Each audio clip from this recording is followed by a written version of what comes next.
Memorial Day service to today. And we're doing this in recognizing and bringing to remembrance all of those who have sacrificed and lost their lives in defense of this country. And whether it's through our, our police departments or those kind of things, these people make sacrifices to help you and I. People have lost their lives to give you and I a better life. And so I just want to encourage you, please help me today welcome Pastor John as he comes to share a story. Well, thank you. Thank you so much. God bless you. What a lively crowd. I love to be around the people of God. It's just a different climate, It doesn't take you too long when you move into a certain area and you immediately can recognize and realize, hey, I like the feel of this place, or this could use a different atmosphere, But this is a wonderful atmosphere, and you are fantastic people, and it's an honor and a privilege to talk to you today. I was asked specifically to tell you my testimony of God's ability to sustain you and maintain you and preserve your very life in the most difficult of circumstances. And can I tell you that if you have made Jesus Christ the Lord of your life, if you've accepted Him as your Lord and Savior, you have benefits that perhaps you don't know anything about. And one of those benefits it doesn't have anything to do with how well you behave yourself. I mean, we're all in a process of refinement and growth and development. The story I'm going to tell you, I was a Christian. I was brought up in a Christian home.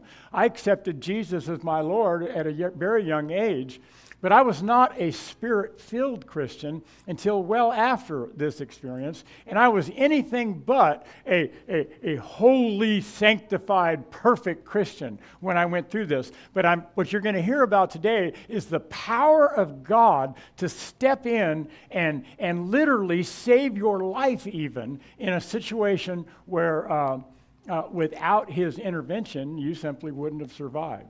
So anyway, I'll tell you a little bit, just a quick overview of my childhood. When I was brought up in a Christian home, as I mentioned, and our house was really patriotic, and so when I was a kid growing up, back in those days, I joked about it before, but it's the truth. It was black and white TV.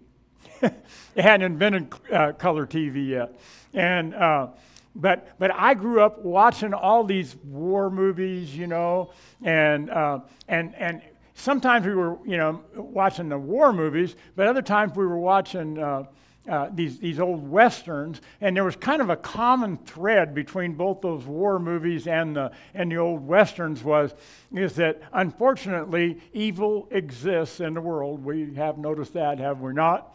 And sometimes evil wants to work through people to achieve its terrible goal. And sad to say, evil doesn't go away by us just ignoring it or putting our head in the sand, but evil has to be confronted if you're going to be able to live the life that you want to live. So I was very patriotic as a child, growing up watching all these. You probably haven't even heard of some of these. There was an old program, even wasn't a movie, it was a series called Combat with Vic Morrow. Some of you might remember that, But anyway, I was, really excited about the opportunity to serve my country. And so my father passed away when I was still in high school. I was in my earlier years of high school, and of course that was a big letdown, to lose my father at such a young age.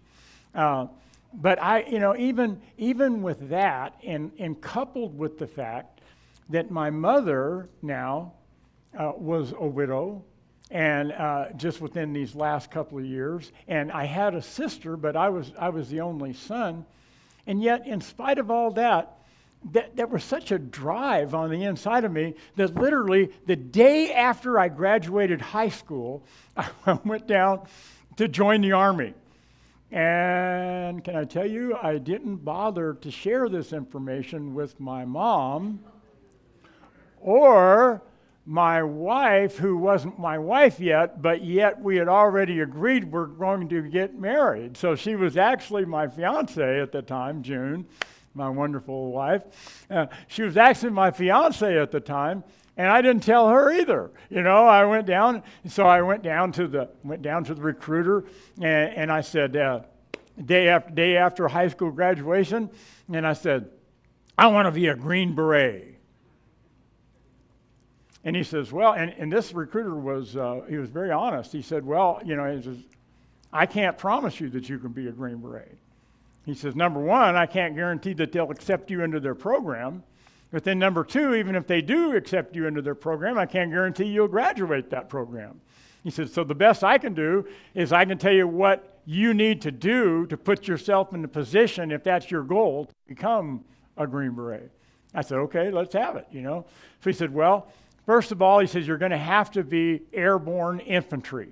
He says, so you're going to have to, that's what you'd have to enlist as. The best I can do to put you on that path is to sign you up for airborne infantry. He said, because those are both prerequisites for the Green Beret program. And I said, okay, sign me up, So he did. He signed me up. And meanwhile, because I signed up here in Arizona, they sent me for basic training to Fort Ord, California. And then while I was in basic training, my wife,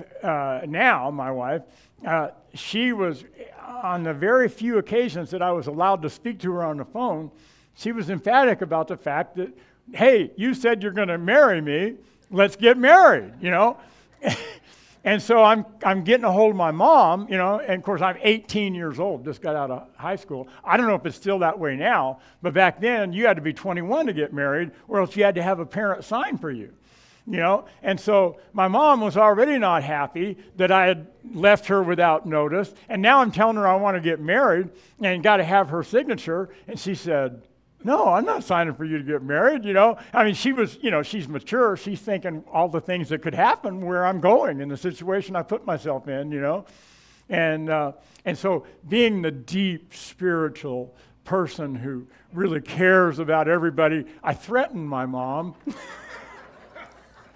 I said, if you don't let me get married, I said, I'm not even gonna have anything to do with you if I do survive.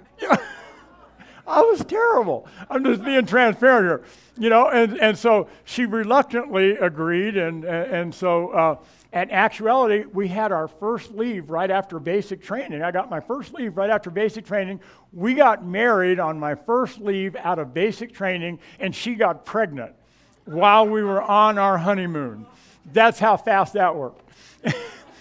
And so once I was out of basic training and done with my honeymoon, then because I was going airborne, otherwise I would have went to Fort Lewis, Washington for infantry, but because I was airborne, they sent me to Fort Gordon, Georgia. At that time was where they had an infantry training. And so I went through infantry school there at Fort Gordon, and then from Fort Gordon it was just a short hop over to Fort Benning, which is where I was going to go for jump school. And so in my jump school, it was a very large class, probably 500 of us that was in that class. I better back up a little bit. When I was in basic training, I got so excited because one day, and again, basic training was a very large class too. I don't know exactly how big it was, maybe 200 or 300 people, but it was a big class. And one day, representatives from the Green Berets showed up to address us in basic training saying they were looking for volunteers who wanted to become Green Beret. So my hand went right up, right off the bat, and so they were explaining though, they said because back then they had the draft going on, and so people who had been drafted were going to be there for 2 years. Those who were like myself who had enlisted, you enlisted for 3 years, but they said because of the extensiveness of the training that we're going to provide for you going in to become a Green Beret, you're going to need to re-up for a 4-year commitment before you can even go into our program. I said, no problem. My hand is up. And then I found out, as soon as I got face-to-face with them, that I was disqualified for the Green Beret program because I was 18 years old. you had to be at least 21 years old to go into their program. So I said, well, okay, I'm not going to be able to be a Green Beret right now, but I'll get there eventually is what I was thinking. And so then I went on and completed infantry school in Fort Gordon. And then from there, I went to Fort Benning for jump school, about 500 of us in that class, very large jump school class. And one day, I have absolutely no idea what their criteria was or any of that. But one day, they called out about 50 of us out of that class of 500. And they said, we're offering you a very rare opportunity to go into Pathfinder training. They said, and at this time, they told us at this time, right now, as we speak, there are only 300 active Pathfinders in the entire world. So this is a very elite organization. They said it's a very rare opportunity, and I'm thinking, and interestingly enough, it didn't have the same type of training requirements as it was as far as the length of time for training as the Green Beret had. So they didn't ask you to re-up or anything. But then what they did is they went through what they called their count the cost talk, where they gave the statistics. They said that you have to understand something. If you complete this training, you are definitely going to Vietnam as a Pathfinder, and the statistics are it's going to be a very rare thing if you survive your experience as a Pathfinder in Vietnam. But of course, nobody believes that, when you're 18 years old anyway. But that, anyway, I was thrilled, and so I was able, after I had completed jump school at Fort Benning, that's where I also went through Pathfinder training. It was at Fort Benning as well. And then I got deployed to Vietnam, where I was assigned to the 101st Airborne Division as a Pathfinder. And to give you a little bit of information about Pathfinders, how it started. Pathfinders actually started back in World War II. Back in World War II, if you remember, they had what was called D-Day invasion. And so what they needed to have, they didn't have the complex satellite imagery like we have nowadays, so they needed information. And so the Pathfinders were originally started as an intelligence gathering resource. And what they did was they parachuted into all of these various regions around the world where they were planning to conduct the invasion, the original D-Day invasion, because they needed to get information. They needed to get reconnaissance as to where the enemy was located, how strong they were, what areas that they were in, so that they could strategize, where they wanted to bring in the paratroopers, for instance, where they wanted to bring in gliders, where they wanted to have ships attack. All of that was all these people parachuted in to gather that information and send it back to the generals that were strategizing the approach for the D-Day invasion. That's where the Pathfinders originally got started and what their original task was. And so fast forward to Vietnam. In Vietnam, we had a handful of various, an assortment of different things that we did in Vietnam. One of those things that we did is, and I can't speak for every single division that was in Vietnam at the time, but I can, because I wasn't in them all, I can speak for the 101st Airborne Division. And in the 101st Airborne Division, the way everything worked was you have what you call combat assaults, or CAs. Now, when there's a combat assault, there's two sides to it. Number one, there's what's called the PZ, or the pickup zone, where you have to get everybody loaded onto the helicopters. And then you have the actual combat, the combat assault is where you're actually going to be, dropping the troops off to engage the enemy. And so in Vietnam, in the 101st Airborne Division, on every single combat assault that took place, there was a Pathfinder on the very first helicopter that was going to be on that combat assault. We carried what was called a PRC-25 radio, because the simplest way I can define our duties in Vietnam is we were mobile air traffic controllers. We controlled all of the helicopter air traffic that was going on, which included, of course, the combat assaults that were taking place. And so what often happened, there were a lot of pathfinders, I'll put it this way, there are a lot of pathfinders that lost their life because of the fact that they were on the first helicopter, because when you encounter a hot LZ, for instance, when the enemy realized that there was going to be a combat assault that was going to take place, they would often develop these sophisticated booby traps, so that when the first helicopters came in, those booby traps would go off to disable the very first helicopters that hit, and that would put an end to that combat assault right there. So that's why a lot of pathfinders lost their lives, is because they're always you had to be on the first helicopter because you were the one who had to communicate with all of the other helicopters that were en route coming, let them know what's going on. Is this a hot LZ? In other words, are you getting shot up right now? Do you expect to be, when you come in, are you coming in under fire? Now, in the 101st Airborne Division where we were located, it was extremely mountainous. It was not the flatland rice paddy type stuff that you see in a lot of pictures of Vietnam. We were in extremely high mountains, but it was jungle. It was dense jungle. And so to have a combat assault, it was almost always essential. That's a picture of Fire Base Ripcord, which we'll be talking about right now, and gives you an idea of how steep some of this terrain was. And so to have a combat assault where you're going to engage the enemy, obviously you couldn't just move in by foot quietly by any means, because you had to hack your way through all the vegetation and everything. And so the goal was to be able to engage the enemy before they would have a chance to escape. Okay, that was your goal in a combat assault.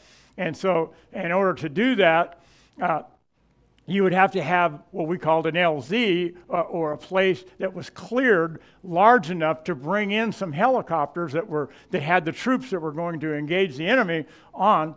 But because of the density of the jungle that was there and the uniqueness of the terrain, those little LZs were usually very small. They would usually, at the most, for most of our combat assaults that we conducted in our region, you were fortunate to be able to get in 2 helicopters at one time. And, so you got several infantry guys jumping off of that helicopter. But of course, if you're encountering the enemy right off the bat, then there's heavy duty pressure on just a few people that's right there if they didn't have it booby trapped in, to wipe out the helicopters in the first place.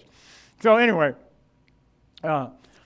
that was one of the responsibilities that we had, was you would have some pathfinders on the pickup side to help arrange all the troops, so that when these sticks of helicopters would come in, everybody could get loaded quickly and they could get out, and then you would have the pathfinder that was on the combat assault side to be able to communicate with all the other helicopters, let them know what was going on the ground. Another responsibility that we had as pathfinders was what we called machete missions. And quite frankly, that's where I always thought I was going to die, just being honest, What a machete mission is, in other words, you already know there's a heavy concentration of the enemy in this area. But there's no way you're going to sneak up on them, on the ground. And so the idea is to have a combat assault where you can get the troops there quick enough that the enemy can't get away before you can engage them. And so what we would have to do is to make a little landing zone, a little LZ.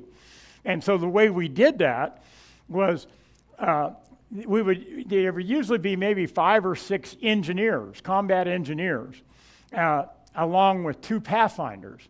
And we would be on a helicopter, just a regular UH-1 helicopter. And I don't know if you know what rappelling is, but we would have our rappel ropes attached inside a cable that was inside the UH-1, and then we would rappel out of the helicopter because there's no place to land. We'd rappel out of the helicopter down through the jungle canopy, And of course, we would be carrying, as pathfinders, we'd be carrying all our ammo.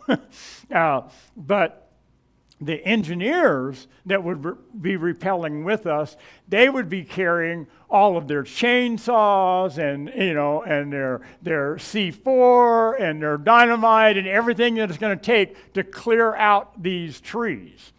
And so once you repel through the canopy into the area where you already know it's extremely heavy concentration of the enemy, or you wouldn't be developing an LZ in the first place, there would be no need for a combat assault. And you just made all this noise like, hello, here we are, and then the engineers would crank up their chainsaws and start cutting down trees and setting charges and blowing up stuff. And then the two pathfinders that would be on there, our job was to provide security for the engineers while they were in the process of doing that. And so after making all that noise and making all that racket, obviously you're not getting out until you've cleared a spot big enough for the helicopter to pick you up. And then oftentimes there was always a threat, because the weather was always changing, that it might get, after you made all that noise, you might get completely socked in and the helicopter can't get you anyway, and you're going to be spending the night right there in that very region where you just made all that noise in a heavy concentrated area. So that's where, honestly, that's where I thought, that's probably where I'm going to die.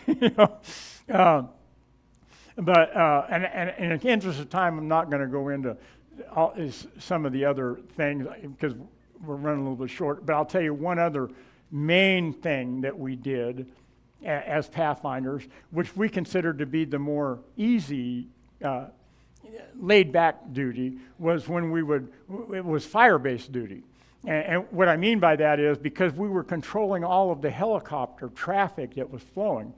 These fire bases, and this is one of those fire bases, like you see that Chinook right there, that CH-47, they actually, all of the big cannons, if you will, the 105 and 105 and 155 howitzers and stuff, all got sling loaded in just like that onto the top of that mountain. That's how they got there. And then when you were establishing a fire base, you'd bring in all of that artillery and set it down on top of that mountain. And then there'd usually, like on Firebase Ripcord here, there was probably about 100 infantrymen that were dug in foxholes around the perimeter, to help provide security for the artillery as they're firing their missions. And then we also had you would usually on all those fire bases have a mortar platoon where they could the mortar, they could bat instead of for the mortars were more for real close stuff. Whereas the artillery could fire anywhere 3 to 5 miles. Some artillery could go as much as 8 miles, even 8 clicks. Anyway, and getting a little bit ahead of myself right here. In the month of May, I was on. This was back in May of 1970. I had just got done with some of those other missions that I was talking about, the things like the combat assaults and the machete missions and stuff like that, and I went to a fire base. Well, when you're on the fire base, all you're doing basically on the fire base, that's why we considered it easy duty, is you're just sitting there talking on the radio to all the helicopters that are trying to come in and bring supplies. And the reason why you have to communicate with them, a couple of reasons, but the main reason is because these artillery units are firing missions all the time. Matter of fact, you could pretty much say 24 hours a day. It may not be just solid, but pretty consistently throughout the day, 24 hours a day, because not only did they fire support missions, they sometimes fired missions just on the basis of speculation.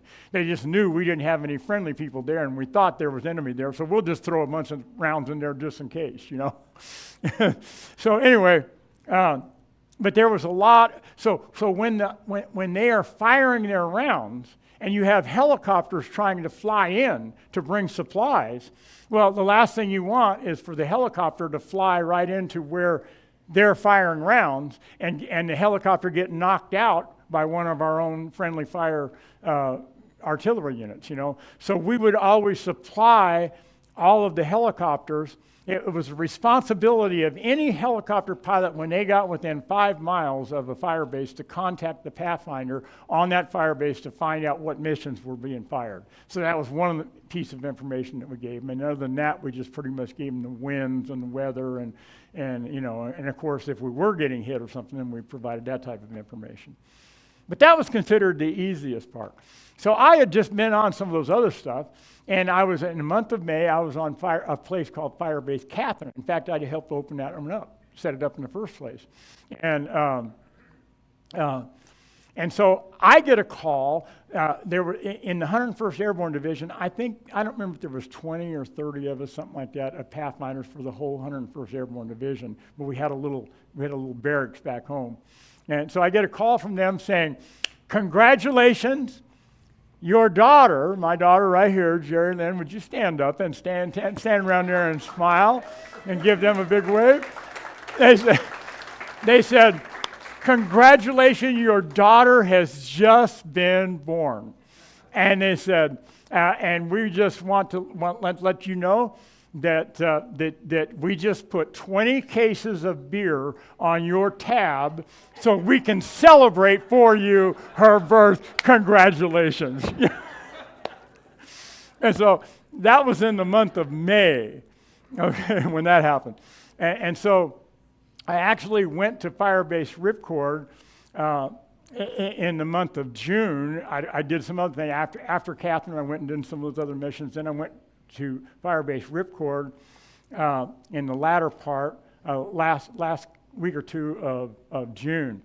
And it was pretty uneventful. And I went back from there, back to the rear, where I was getting ready to go on some of those hairier, scarier type things, right?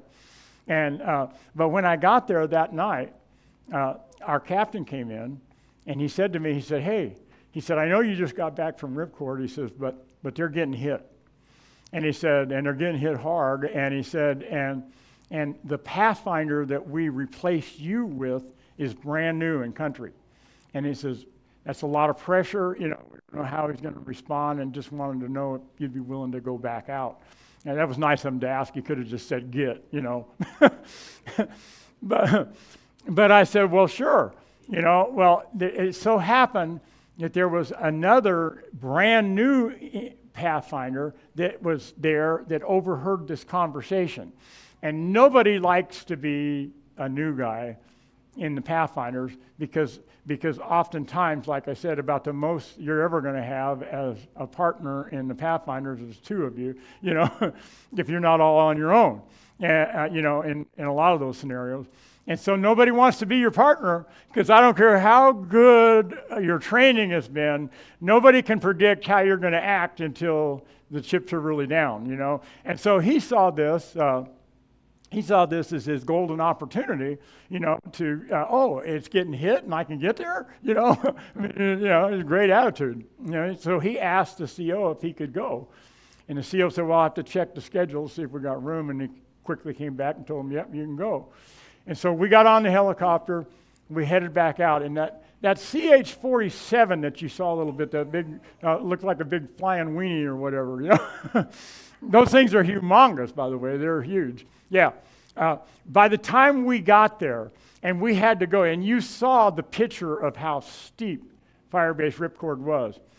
Well, literally, the statistics were there were over 5,000 NVA that had surrounded Firebase Ripcord, and I'm going to say that there was a total of perhaps 300 of us that were on the top of that hill between infantry, artillery, and the mortars.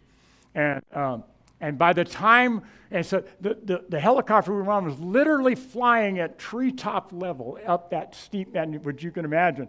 And the reason why they fly at treetop level is because the higher you are up, then any space that's in the canopy, that allows the people that's on the ground to have more time to shoot at you while you're going through that. So even though they can hear you coming, you don't know exactly where you are.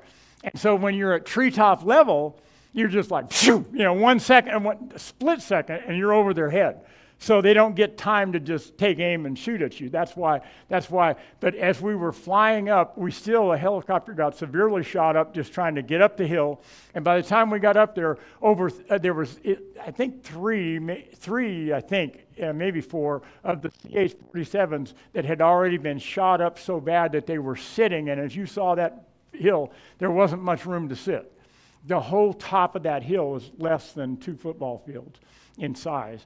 And so they were shot up bad enough that they couldn't leave, and they sat down on top of the hill.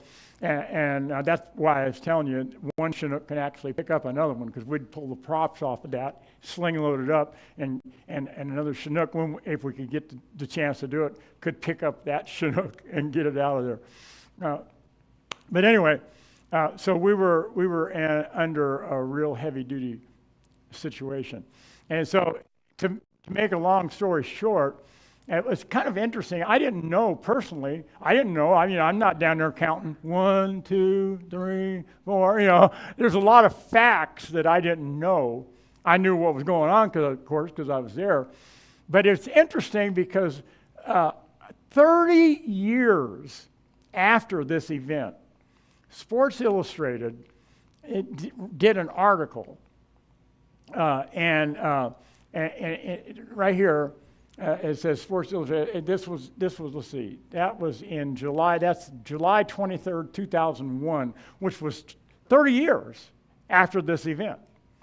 And so I was visiting my son in Ohio, taking him to the dentist, and I walked into the dentist's office, and I was sitting there waiting on my son, and I look and I see that eagle on his shoulder, and I thought, what do they got a soldier on the front of Sports Illustrated for, And so I picked it up, and I look, and this is a story about Bob Kalsu. Now, he was in the same confrontation that I'm about to tell you about, that I was at the same time that I was. He was in the artillery. He had actually become the leader of the. He was the leader of the 105 part, the 105 howitzers. He was a big guy, 6'3", 250 pounds. He actually won the Rookie of the Year award. That the year before that, he had won the Rookie of the Year award playing for the Buffalo Bills, and he had an extremely promising career. He was already married, and he had a daughter, but he felt so compelled over what was going on that he dropped all those deferments, enlisted in the Army, and as the reason why they have him listed right here is because he holds the distinction. He's one of the people we're honoring today. He holds the distinction of being the only professional athlete to die in Vietnam. He died in the same confrontation that I was in within a few days. I got hit on July 10th.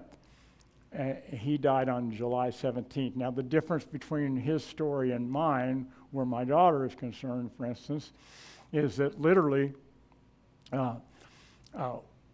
when this confrontation, when the heavy-duty part of this confrontation hit on July 1st,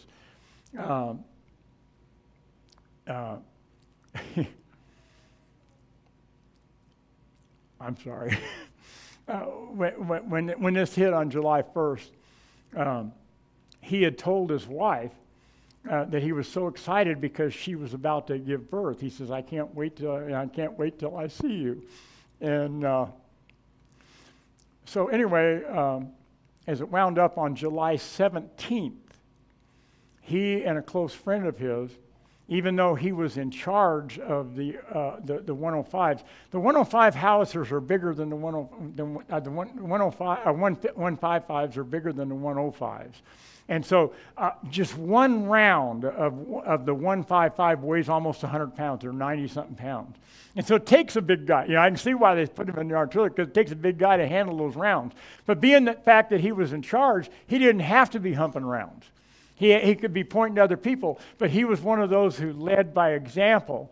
And so he was out there firing those missions at the same time, and humping those rounds along with everybody else while all these mortars are coming in. that magazine that I was telling you about, when I read, I found out the statistics. That's where I found out that there were over 5,000 NVA that had surrounded the hill at that time, and that they were dropping in. I wasn't counting, but they keep statistics about stuff like this, and it was over 600 mortar rounds a day that they were dropping on top of that little fire base that's no bigger than 2 football fields put together. So as you can imagine, we had all kinds of people that were wounded in a very short period of time when we had a special area developed where we were keeping them. But at any rate, he literally told, on this one particular morning, he had a close friend that was always side by side with him. And you can read about that in the article. Because I personally never met Bob Calcid. We were on the same hill in the same confrontation, but we were in different arenas, and I never even met him.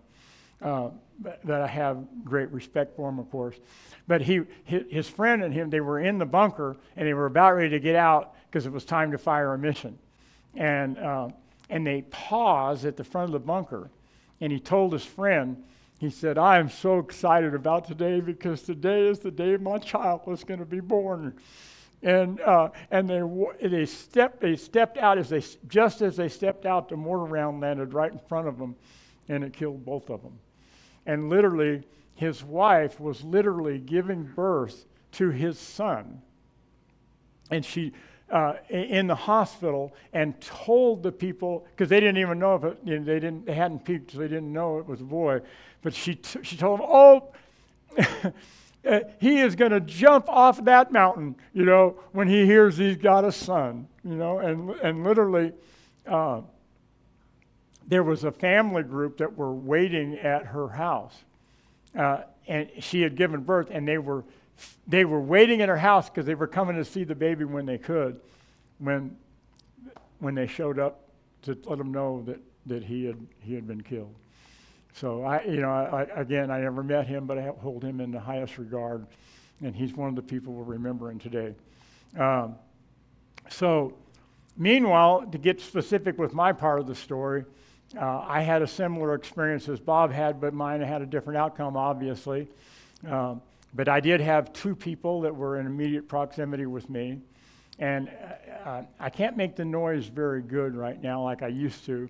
But when mortar rounds are coming in, if they pass over you, if they're passing over you, you hear them because they have these louvers that are on the back, and it makes a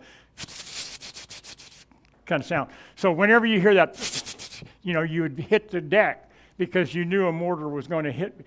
But if a mortar lands in front of you, you never hear it. You never hear a sound because it just goes off.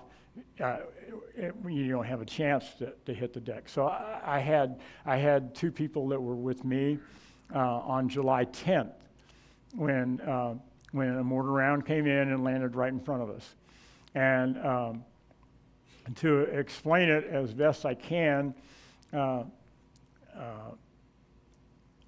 if you've ever had I don't know if you've ever had the breath knocked out of you. If you've ever had the wind knocked out of you where you landed flat on your back or something and it's like you can't breathe. You try to breathe, but when the breath gets knocked completely out of you. Well, in the first place, in that split second when that happened,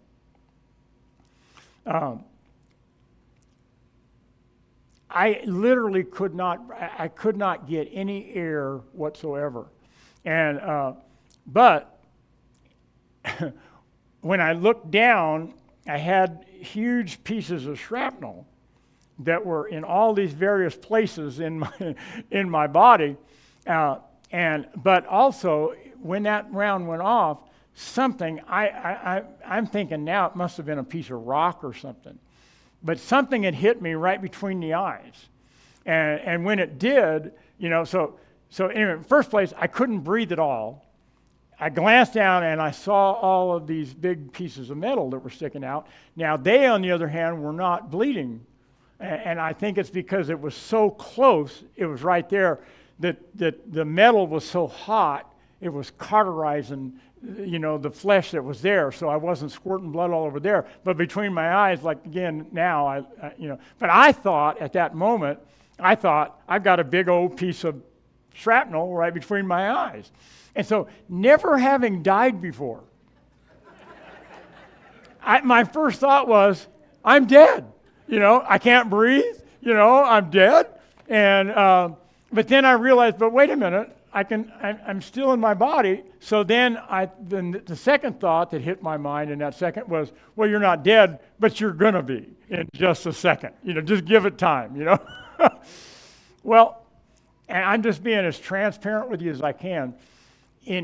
My heart would pound and my blood would race just as hard as anybody's did in the midst of critical, hard, desperate situations. So I'm not trying to put this as something natural. I don't want to use this, I hate to use this word, but I could get just as scared as anybody, But I'm just telling you, my heart could pound just as hard as anybody else's in normal situations. But in that second, when that happened, in spite of the fact that, as I've already told you, I was anything but a sanctified Christian. I was not. Now, one thing that I did do, is I always carried my little pocket New Testament, and I always witnessed to other soldiers when I had the chance to witness to them. And I would try to, when we would get in, if we happened to be in the same foxhole, I'd try to read scriptures to them oftentimes. Now, the new Pathfinder who came with me was one of the two people that was right in immediate proximity to me at this time. And his name was Patrick Bohan. And you can see right here. Anyway, he's the one that when we were in the foxholes in those different times and I tried to witness to him, tried to get him to accept Jesus as a Savior, he had oftentimes just told me, no, he says, I'm an atheist, I don't believe in any of that, even though we were in such a heavy, a lot of people say, oh, there's no such thing as an atheist in a foxhole. I beg to differ, There are people that in spite of the desperate situation, they still say, no, I don't believe, I'm not a believer, but he still would listen. He would still listen when I'd read the scriptures to him and stuff like that. The other person that was with me was actually, at that time, was from the artillery. His name was Larry Plett, and he was from Alaska, and that's a picture of him. So there are three names that I just gave you that are on the wall, and I'm the one that's not on the wall. But when that happened, immediately when I realized I wasn't dead, I still couldn't breathe, but I never realized it takes air to talk. I don't know if you even thought about that, but you have to, if you put your hand in front of your face when you speak, you'll feel the air. Every time you say a word, you'll feel the air hit. That's how you talk. Air is released through. I literally could not get enough air to say one word. I couldn't say anything. And it was just like little tiny intakes of air. But I looked immediately to my Pathfinder buddy, and he was laying there beside me. He looked me right in the face, and he said, my God, somebody help me. And he died. His eyes just glassed over, and he died right then. And honestly, I couldn't see. The only thing, like this place where you see this scar right here, it had went through and taken out his arm bone. So you just saw flesh and there was no bone there. But it wasn't bleeding either. He didn't bleed out. And honestly, it didn't look to me like his wounds were as serious as mine. But just that fast, his eyes glazed over and died. And there's a scripture I'd like to read to you. It is in Proverbs chapter 14, verse 30. It says, a heart at peace gives life to the body. I'm here to give you a testimony that that's not just a cute statement. Because at that moment, although at first I thought I was dead, and then immediately after I thought, well, I'm not dead, but I'm going to be any second now. I cannot explain to you the incredible peace that came over me at that moment in time. It was just, I have never before that experience or since that experience have I ever had such a crystal clear awareness of the fact that although I sincerely believed I was dying, it just didn't matter. I just knew I was on my way to heaven. And it was just such a great sense of peace that I already told you it was not something that I deserved. It was not something that I had earned by being some perfect holy soldier, you know. It was the grace of God. But I can tell you that if you are a child of God and you're in the midst of a desperate situation, He can give you a peace that goes beyond anything that your natural mind can comprehend or understand, and it will literally give life to your body. I'm absolutely persuaded and convinced that if Patrick Bohan would have had that peace, he would have survived. And I turned to the other person that was there, and I literally, when I saw him, he was laying on the side, and when I looked at him, I couldn't even see anything wrong with him. His name was Larry Plett from Alaska, as I said. And so I went over and I felt his pulse. And he had a very strong pulse. And by this time, there were some other people that had come around. And because I couldn't say anything, so they were going to see to getting him to the to where the medics were. And so anyway, so I got up, and even though I couldn't breathe, I was able to get up, and I was able to walk, and I walked to where I knew we had all of the wounded that were at. But when I got there, here's what's interesting. Because you can imagine, I don't remember how many, there must have been at least, 60 people or something that was in that area that were of people that we hadn't been able to get medevac yet, and but they put a couple of bandages on my arms. But see what I found out? I found out that as long as I was sitting up or standing up, I could at least get those little breaths. I couldn't say anything, but I could get some air. But if I tried laying down, I could not get any air at all. I literally was drowning in my own blood. And so I could not lay down. So I'm sitting in here, and they got bandages on my arms, and they would come by, and they would say, here, lay down. And they were trying to push me down. And I'm like putting my arms back, shaking my head, and they're saying, no, just relax. You just need to lay down and relax, And I'm like, no, I'm not scared. I got peace that surpasses all understanding, but I can't breathe if I'm laying down, And so after a few minutes of that, I just quickly arrived at the conclusion, these medics are going to kill me. I got to get out of here, And so that's what I did, And so I go outside, the mortar rounds are still coming and everything, and I walked over, and I just sat down, and I was just sitting there while the mortar rounds were coming in, and just looking around, And I think I was sitting there, less than a half hour probably, and all of a sudden I hear a helicopter come. And I'm thinking, well, I wonder who's talking to them, because it isn't me, And so I'm watching, and literally I don't think that helicopter was in further than from here to that back door over there, where he came in, and obviously they had this communicated already where they were and everything, because they already had several people that were on stretchers waiting for that helicopter. And I'm just sitting here watching them. And so they're loading all these guys on stretchers on the helicopter. And then when they got the last one loaded, the last guy that was helping carry it, he put his foot on a helicopter. I could see it like it was yesterday. He put his foot on the helicopter and stopped. And he turned around and looked at me and saw me sitting there, and he goes, so I said, okay. So I got up and went over there and got on that helicopter.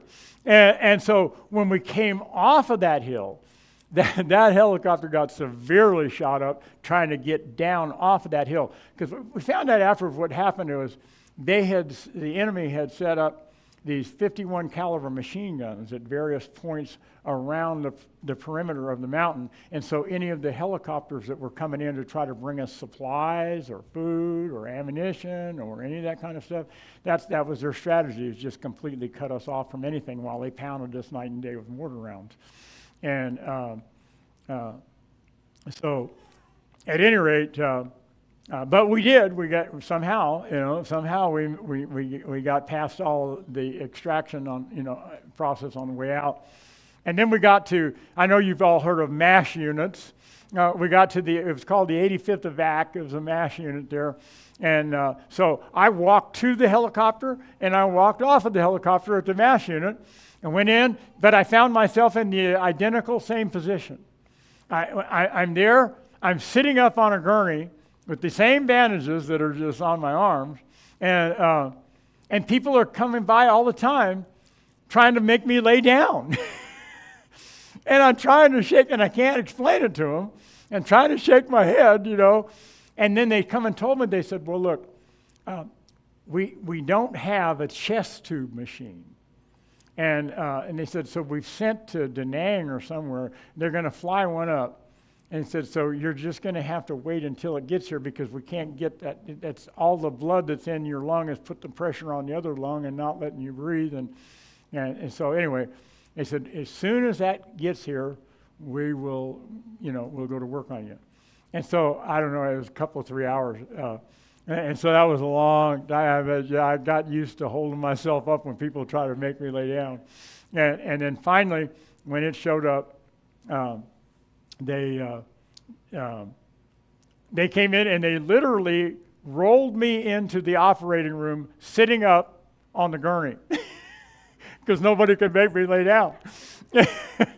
And when I got into the place where they were going to operate on me, they just told me, they said, we're giving you a shot. We're putting this over your mouth. We want you to count backwards. And I just said, well, Lord, that's it. There's nothing else I can do at this point. They're going to lay me down. So it's up to, and so that they put that over my mouth, and I don't even remember past 2, And so anyway, doggone it, I'm kind of out of time, and I really what I want to do is I just want to point out the fact that first of all, the goal, of course, is to honor these 3 names that are on the wall. But second of all, I just want to say this, as appropriate as it is to honor those who didn't get to come back to enjoy their families and their life. It's completely appropriate for us to do that. But I'll tell you what else is so important to my heart, and that is the fact that there are, it's just like the scripture I read a couple of weeks ago, that where it said in Proverbs, the 3rd chapter, and I quoted it to you from the Amplified, that it was just encouraging you. It says, my son, listen close to my words. Put those words into your heart. It says, for length of life and days worth living will they give to you. Okay? I just want to say, there are many, many people that although they may have survived and came back, they're very close to my heart because of the fact that they may have survived physically, and some of them have even had length of days, but so many have never had a life worth living as a result. And can I tell you something? PTSD is not a gift from God. It is a high thing that exalts itself against the knowledge of God. And I want to give you testimony to this fact. A lot of people think that there is absolutely nothing that you can do about something like PTSD. And PTSD doesn't just come to people who have been in combat situations. All kinds of people have had terrible, tragic things happen in their life that they can just never seem to get past. And can I tell you that I can give testimony to the fact that when I first came back, as I told you, I was a Christian, but I wasn't a sanctified Christian. And it wasn't until after I had been back and through this, it was a few years down the road before I became a Spirit-filled Christian, and I found out what I want to share with you about this simple fact, and that is, there is nothing that has happened in you. Now, I had for the first few years, you can ask anybody in my family, all the classic symptoms that go, and all the problems that go with people that have been, so many people that have been through those type of experiences. But once I was a Spirit-filled Christian and God began to lead me and guide me in some things that I want to share with you, I found out that you don't have to be. I'm not saying it's easy, but I'm saying you do not have to be a victim of the past. I don't care what has happened in your past. God has a path for you where He can give you a life that's full of joy, peace, a life worth living. You can overcome it. And that's what I want to, obviously we don't have time to talk about that today, but I had a bunch of scriptures because I'm always optimistic. I had a bunch of scriptures that I was hoping I was going to be able to get to this week, but I just want to encourage you. Come back next week because it so happens that Pastor Andrew is going to be out of town next week. And so I'm going to share with you how you, no matter what your situation is, it may not have been a combat type situation, but it doesn't change how debilitating the enemy can be. And how you can overcome anything and everything that the devil would throw at you, and you can have a life worth living. So God bless you. So thank you for letting me go over a little bit. Amen.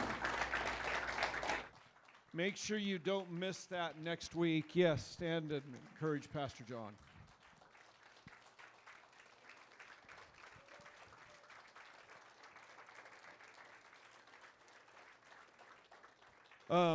Don't miss that because his is real. His deliverance from that is real. After that 3-year period of time, he's never had a nightmare, never woke up weirded out. He goes out and hunts, and the smell of gunpowder and all, nothing bothers him anymore. So God set him free from all of that. And if you know people that are going through struggles, don't want to miss the service. Don't miss next week where you can get it. And you can pre-plan. Okay, get it in your toolbox so later on in life when you face a challenge, you'll have the toolbox. If you haven't gone through it, trust me, you're going to go through something in life that's traumatic. How many of you realize you can't miss that? You don't go through life without having something happen. It's just, unfortunately, I'm not speaking that to you, but many of us have been through events, challenges, and you need to get that information so you got your weapons ready to roll in case the enemy comes at you in a different way. But I wanted to show you one last thing, a picture that just to give you an idea of age. So this is Pastor John's grandson, Seth. Those of you know, he was 18, I think, at this moment. At the same time, Pastor John went to Vietnam.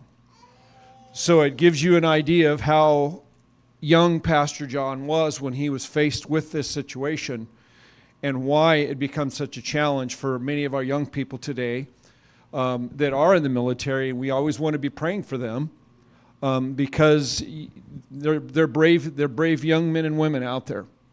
And some never face combat, some never are put into those situations, but there are many who are. And we also have police officers in our midst that deal with this not just for a couple of years. In our world today, there's some tough stuff that goes on out in the streets, and their lives are put on the line all the time, and they face very traumatic, scary, hairy, scary situations that they're walking into, and they're doing it for us. So we need to keep that in mind and keep our law enforcement people in our prayers, our fire in our prayers, because they all go through traumatic situations when you're having to walk in courage. It's not an easy thing to do. So keep them in your prayers. But I just thought that was interesting. Seth was heading back to college back east, and I wanted to make sure we went to the Vietnam Memorial so that he could see and understand what his grandfather went through, and the fact that because he survived, his daughter is here with her dad. And thank God, And Seth is here, and he's able to see and spend a lot of his life with his grandfather. And we thank God for that. Amen? Amen. Well, God bless you. Don't forget today also is Dollar Sunday.